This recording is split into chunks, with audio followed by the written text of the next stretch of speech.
बहुत रात हो गई थी। नील बाइक से अपने घर जाने के लिए निकला। कुछ दिनों पहले ही उसे ये नई नौकरी लगी थी। कभी डे शिफ्ट कभी नाइट शिफ्ट करके वो बहुत थक जाता था। रात के करीब 1 बजे नील ऑफिस से निकला था। नाइट शिफ्ट से निकले बहुत सारे लोग उसे हाईवे की तरफ जाते हुए दिखे। नील भी उनमें शामिल हो गया, लेकिन हाईवे से उनके रास्ते अलग हो गए। सब लोग अपने अपने रास्ते चले गए। वो भी बाइक पर से निकला। कुछ ही देर में नील हाईवे पर आया। रात बहुत हो गई थी, इसलिए ट्रैफिक भी बहुत कम था। उसे अपने स्पीड में बिल्कुल कंट्रोल नहीं था।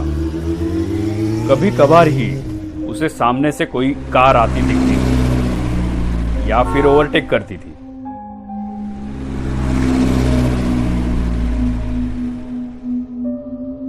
अभी उसने मेन हाईवे छोड़ के कच्चा रास्ता पकड़ लिया था। वो रास्ता और भी सुनसान था। अभी बाइक के हेडलाइट में सिर्फ काला रास्ता दिख रहा था, बिल्कुल एक काले सांप की तरह। रात के अंधेरे में वो सन्नाटा बिल्कुल खौफनाक लग रहा था, लेकिन कोई चारा भी तो नहीं था।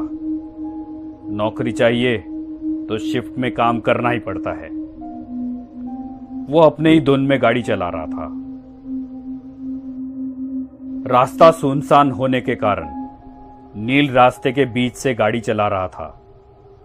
कुछ ही देर में उसका अकेलापन दूर हो गया। उसे पीछे से आती हुई गाड़ी का हॉर्न सुनाई दिया। उसने उस गाड़ी को साइड दी। कुछ ही समय में एक कपल बाइक पर से उसे ओवरटेक करके चला गया।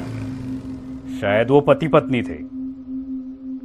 लेकिन एक बात नील के ध्यान में आई कि पीछे बैठी हुई औरत ने साड़ी पहनी थी और उसका पल्लू पीछे वाले पहिए से बिल्कुल नजदीक था। हवा के झोंके से वो कभी भी बाइक के पहिए में अटक सकता था, और अगर वो पल्लू अटक गया तो पता नहीं क्या अनर्थ हो सकता था। नील ने बाइक का स्पीड बढ़ाया और उस बाइक को ओवरटेक करते हुए कहा, बहन जी, आपका पल्लू पहिए में अटक सकता है। ऐसा कह के नील आगे निकल गया। नील के मन को एक राहत मिली कि मैंने किसी की मदद की, क्योंकि आजकल ऐसे वीडियोस कितने सोशल मीडिया पे आते रहते हैं कि एक लड़की बाइक पे बैठी है और उसका पल्लू बाइक के पहिए में अटक गया। दोनों गिर गए और जख्मी हो गए। ये सोच में नील था कि अचानक वही बाइक वाला फिर से निकल के आगे चला गया। लेकिन ये क्या, उसकी बीवी कहां गई? वो वहां नहीं थी। कहां गई होगी? नील ने गाड़ी का स्पीड बढ़ाया और उसे पूछा, भाई साहब, आपके पीछे बैठी हुई आपकी पत्नी कहां गई? उनका पल्लू बाइक के पहिए में अटकने वाला था, तो मैंने उनको बताया था। उस बाइक वाले ने अपनी बाइक साइड में लगाई। वैसे नील ने भी अपनी बाइक उसके साइड में लगाई। नील ने कहा, क्या हुआ भाई साहब, आपकी बीवी कहां है? वो पीछे ही तो बैठी थी ना। उस बाइक वाले का पूरा शरीर डर के मारे कपकपाने लगा। उसने कुछ नहीं कहा, सिर्फ अपनी डर भरी आंखों से पीछे मुड़ के देखा तो वो रास्ता और भी डरावना लग रहा था। नील ने उसे कहा, क्या हुआ, आप इतना डरे हुए क्यों हो? वो नील को देखते ही रह गया और फिर उसने पूछा, मेरे बाइक पर किससे बैठे देखा आपने? मतलब आप उसे नहीं पहचानते?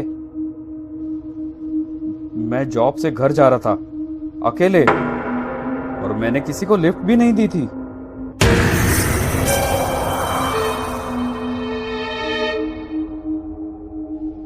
उसकी बातें सुन के नील के रोंगटे खड़े हो गए।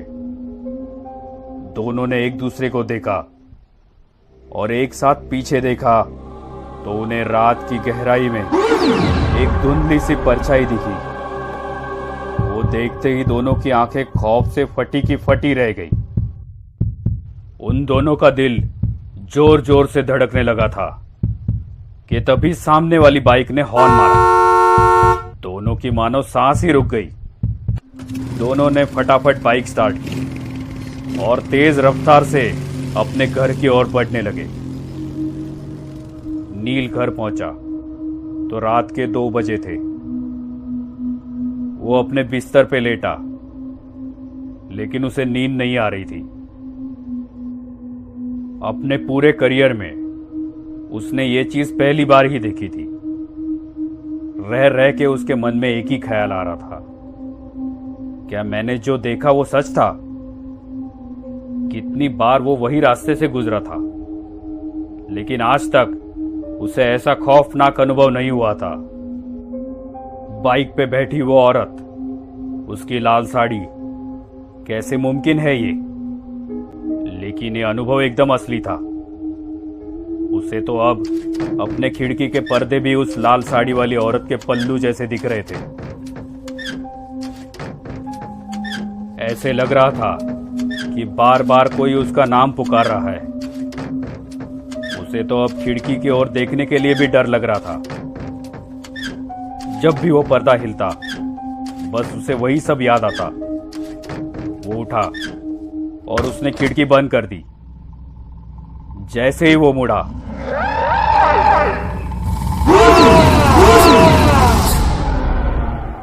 उस औरत ने नील के ऊपर छलांग लगाई। नील डर के मारे चिल्लाने लगा। देखा तो वो सपना था।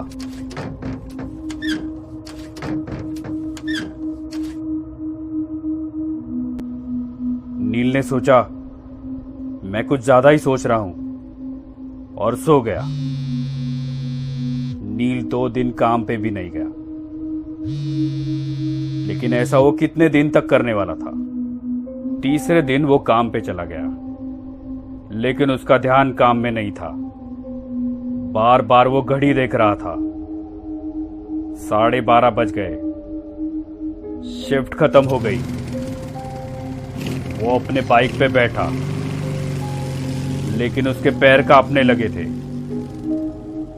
सोच सोच में वो कब हाईवे से निकल के कच्चे रास्ते पे आया, ये उसे पता ही नहीं चला।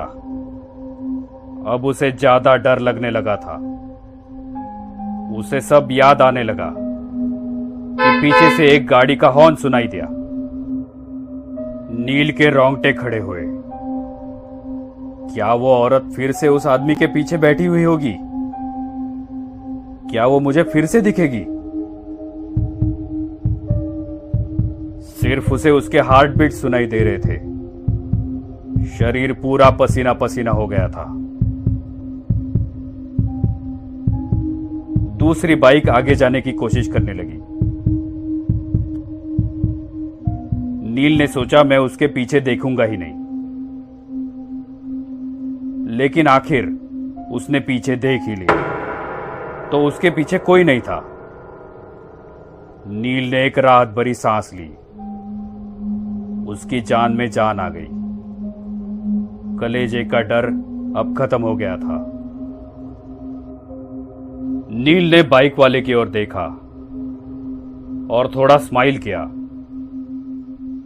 तो उस बाइक वाले ने अपने हेलमेट की कांच ऊपर की और बोला, बहन जी से कहिए उनका पल्लू पहिए में अटक सकता है।